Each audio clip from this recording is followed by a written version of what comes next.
What does a morning look like for you at the moment? Have you got a routine of some kind? Yes, I run every single morning. So What that's time are you up? When are you waking up? I'm up about 5:30. So every morning starts with a run. And that's because that's the one thing I hate to do more than anything in the world. So that's like my cup of coffee. And I'm all about armoring yourself. So the second you leave your house and the second you open your phone, the second you do any of that, you are now letting in poison and cancer. So I make sure a lot of things you can't avoid. So as I get up, I start to armor plate my mind and body. Like a person's going to war, you put your body armor on. That's what I'm doing on that run. I'm waking up and I'm giving myself all this armor. So when I come out in the world, now look at that phone, I'm ready. I'm not waking up late. I'm not rushing around. I'm not disorganized because I know I'm going to get hit in the fucking mouth. There's an art to getting hit in the fucking mouth.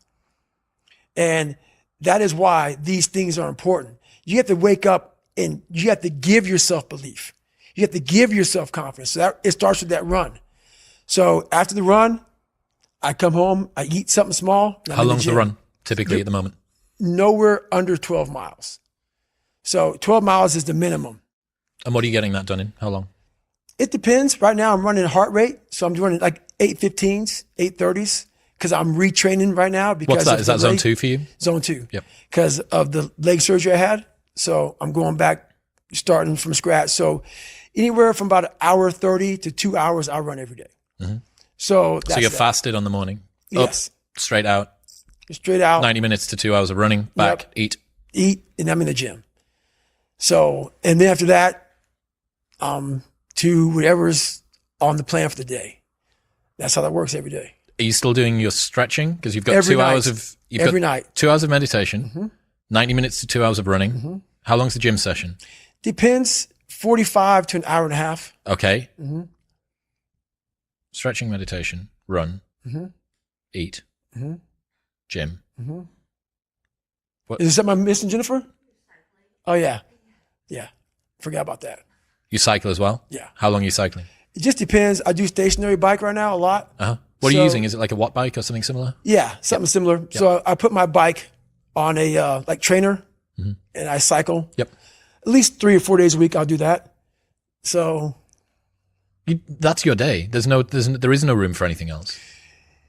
Yeah, there is a lot of room. So there's 24 hours and I use it all pretty well. How's your sleep? What's your sleep like? It's really good. Okay. It you is getting now. 8 hours-ish, something like that? 7, 8 hours. Mm-hmm. Yeah. Well, you'd need to with this sort of volume. 7, 8 hours. And you're still doing your stretching stuff? Every night. So you've got a 4-hour block basically of stretching and meditation? Well, no, that's all in one block. You combine the two, right? Yeah, that's all in one block. Cool. Yep. That's one hell of a day. It is. And it's been like that for 7 years. But going back to what you said before about needing to cap success, mm-hmm. you wouldn't be able to fit even 1/10 of that in. Exactly. If you were chasing down. Exactly. Yep. That's exactly it. So if all that's fucked up, that's why I got to cap success because I can't put that in. And that's my growth factor. So, that's my human growth factor. You said before about how you build up self-esteem and confidence and stuff. Mm-hmm. And there's this quote from one of my friends, Alex Hormozy, that says, you don't become confident by shouting affirmations in the mirror, but by having a stack of undeniable proof that you are who you say you are. Outwork your self-doubt. Yes.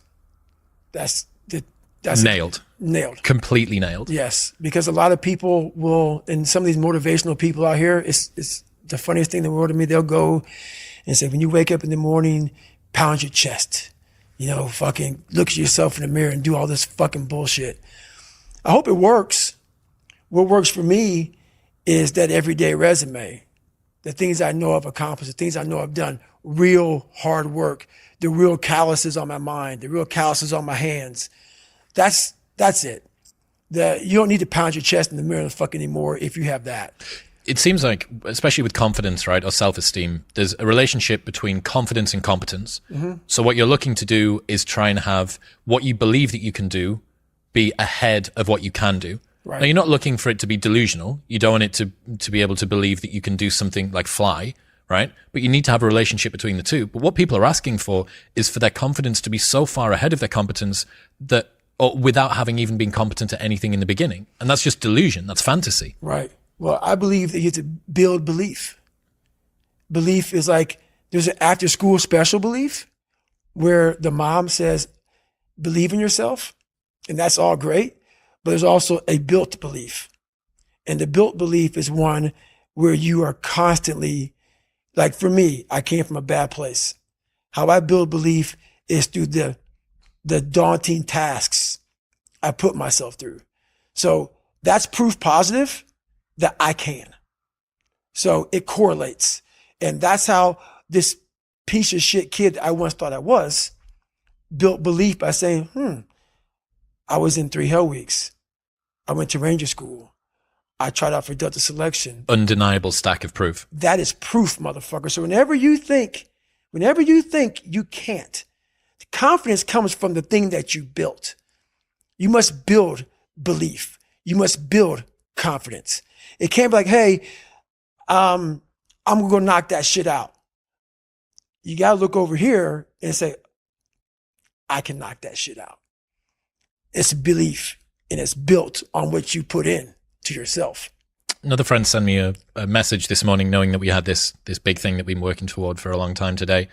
He said, Nietzsche said, I know of no better life purpose than to perish in attempting the great and impossible.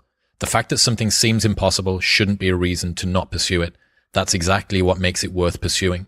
Where would the courage and greatness be if success was certain and there was no risk? The only true failure is shrinking away from life's challenges. Nailed that one also. 2 for 2. Nailed that one also, man. Yeah, it's that dealing with laziness and self-doubt thing, I think. And I do wonder how many people use the look in the mirror, pound the chest, stare into your eyes, say your affirmations, don't get the results, and then lose confidence. Well, that's part of it. A lot of it is limited horizons. Limited horizons are like, I use me as an example always. I came from a small town in Indiana where there was a handful of black families. And a lot of people in that town, when you come from a town of 8,000 people, it's like we had a local plant, Great Dane. And you're like, you know what? I want to work at Great Dane and get a house next to my mom.